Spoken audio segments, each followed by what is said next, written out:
Hey, what's up? Scott Balcom here with Imagination Creation Films, and today, well, we're talking about this little guy, the OSEE G7 3000 nit 7-inch monitor. Ooh.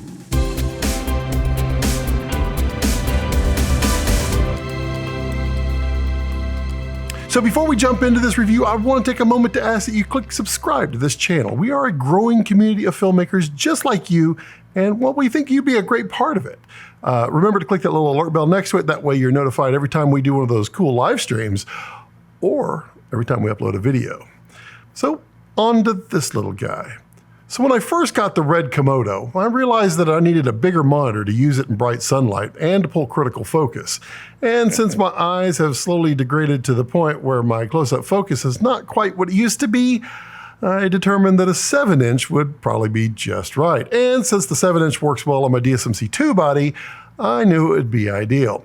So I sought out to find the right monitor. Now, I'd looked at several brands out there, and some of them were very cheap and some of them were very expensive. And I wanted a high bright monitor, and it had to have SDI so it worked with the Komodo, but also HDMI was kind of needed as well.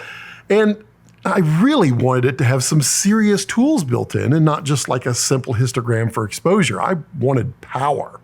Now, owning two OSEE production monitors already, I decided to give OSEE a look to see what they had. And it turns out that they had something quite close to what I was looking for, the OSEE G7 monitor kit. And I reached out and I requested an evaluation unit, and OSEE was more than happy to see what I thought. So, in transparency, OSEE did send this unit to me, but as always, I am free to review it as I see fit. You are getting an honest review. So within a week's time, the OSEE G7 monitor, it showed up. And I was surprised to see that it showed up in a nice hard case with a ton of accessories. Inside the case was a monitor, a mounting arm, a D-tap power cable with a locking connector right there. And it has an AC adapter as well, a V-mount battery plate, and a sun hood, and then of course the monitor itself. Now, powering the monitor can be done in several ways. First, they use the standard Sony NPF type batteries, and there's a single slot on the back for it. Now, battery life is reasonable, but it's better when you turn the brightness down to about half. But at full brightness, I got right at about 2 hours of use from a 970 battery. So you'll need a few of these in your kit, but that's where the options come in.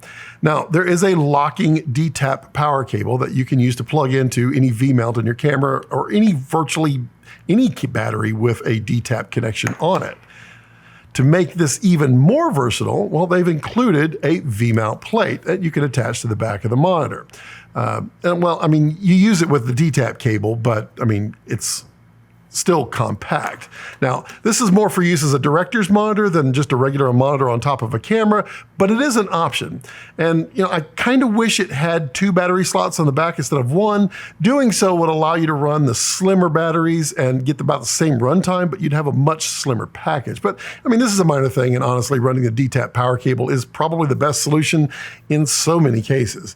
Now, there is a voltage monitor on the top, so you can keep an eye on the battery, and I believe it turns red about 5.6 volts, and it turns off the monitor at 5.3 volts.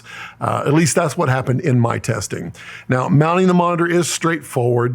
It has a 1/4-20 on the top and the bottom, and they do include a small monitor arm, which can be useful for larger camera configurations. Now, in my case with the Komodo, I went with a more compact tilting mount just to keep it simple, but this is there and it's right out of the box, ready for use. Now, the OSEE monitor is rated at 3000 nits, and I have to be honest, I thought 2000 was bright. Wow, 3000 can be a little like looking into the sun. Okay, maybe not bright as the sun, but it's a bright monitor that works exceptionally well in bright sunlight. So bright, in fact, you don't need a sun hood, which they've provided in the kit. It's always nice to have one, and it really does solve reflection problems, and it makes the contrast proper for most of the run and fun. Well, that's what I'm calling it when I shoot with Komodo, run and fun shooting. But having the ability to leave the sun hood in the case is great because it's bright and you don't need it in the bright sunlight. And it makes the monitor even more compact and portable like the Komodo.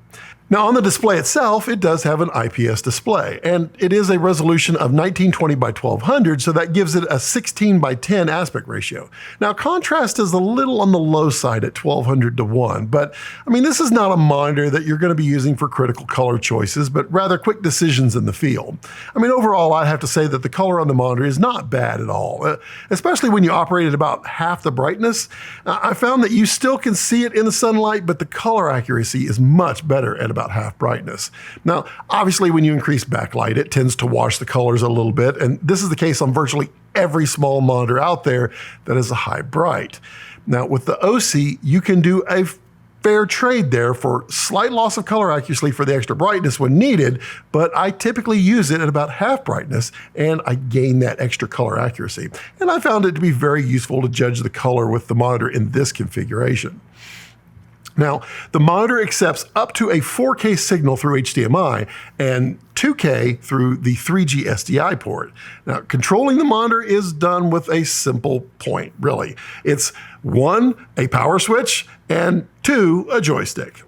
Navigation through the menus is, well, it's done solely through the joystick, and I will say it takes a few moments to understand the navigation design that they have used, and then once you spend a little time with it, well, it becomes second nature. For instance, to open the main menu, you slide the joystick over to the left and you hold it for a few seconds, and then it brings up that option. Navigate up and down is straightforward. Land on something you wish to change, you simply click, and then use the left and right to adjust the setting. When finished, you click once more and you're back to the main menu.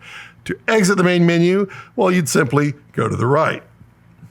Now, while on the main screen, you can navigate to the different scenes that you have programmed by clicking either left or right until you reach the scene number that you want. Now, they call them my sets, but I'm going to call them scenes because it feels more fitting.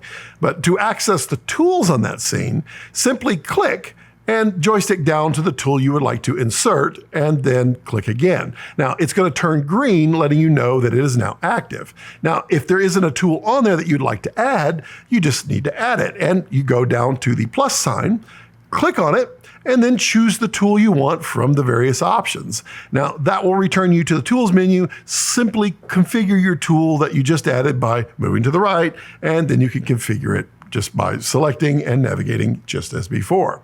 And then when you're done, click to exit. And yeah, tools are pretty easy to negotiate on this monitor. Pretty easy. I mean, once you get used to that joystick navigation system, but didn't take that long.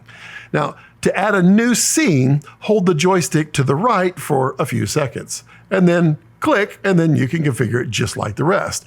Now, there is an SD card slot on the side for loading firmware or even LUTs. Yes, you can add LUTs, and that's kind of nice.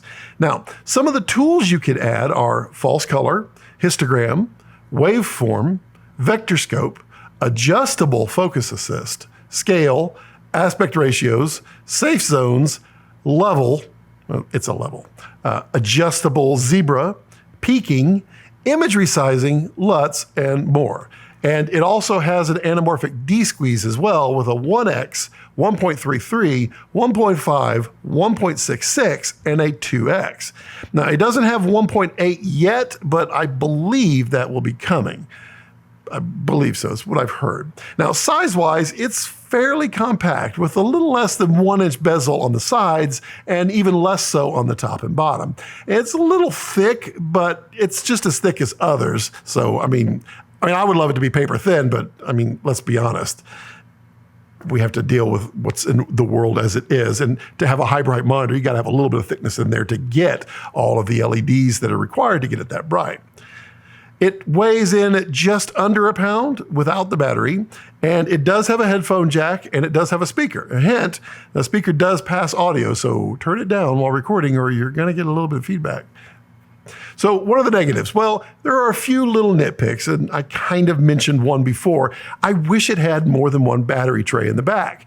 I mean, really, it would be nice to be able to hot swap batteries. I mean, it's not the end of the world, but I mean, when it comes to the grand scheme of things and, you know, the things that we would like, that's what I like. But one battery is fine. It lasts just over 2 hours.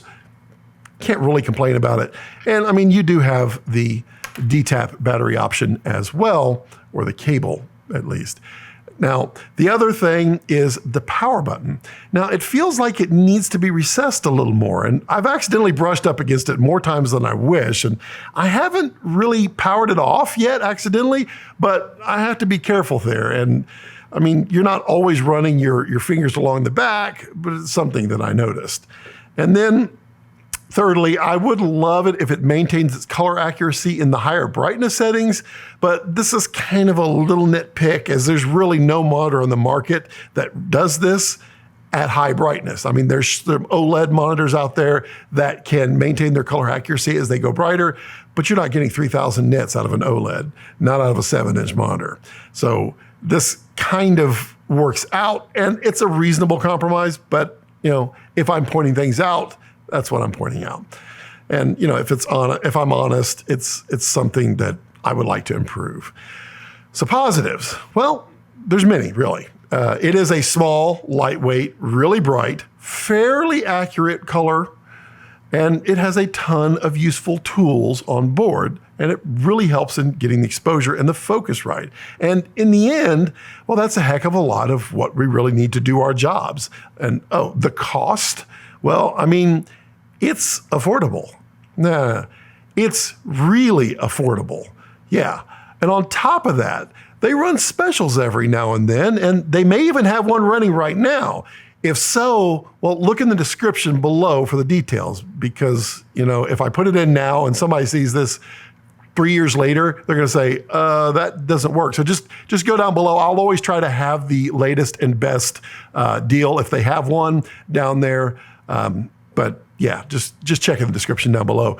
And it really is a versatile monitor, and quite honestly, it is going to live on my Komodo. And I'm probably going to be picking up another one shortly to use on my Dragon for those bright sunny days, which Texas, yeah, there's a lot of those. And because seriously, for what you pay, you get one heck of a bright, useful monitor. And that's just what the doctor ordered. Well, I'm not a doctor, but I did play one on TV once. Well, no, technically I was a weatherman, but yeah, I mean, I did play a weatherman on TV once. Yeah, so you get it. So what do you think about this monitor? Does it sound like something that checks all your boxes? Well, let me know down in the comment section down below. And as always, if you have any questions or comments, please feel free to leave them in the comment section down below. I try to read and respond to each and every one, even if it's just to say thank you. As always, please remember to subscribe. Give us a thumbs up if you like. If you don't like us, just give us a thumbs down. It's okay. We can still be friends. Remember, you could support me via any of the options down below. PayPal is always greatly appreciated. Or you can join us on Super Chats.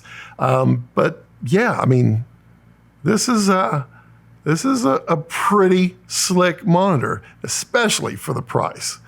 So yeah, as I like to leave it, don't let your passions center around your life. Let your life center around your passions.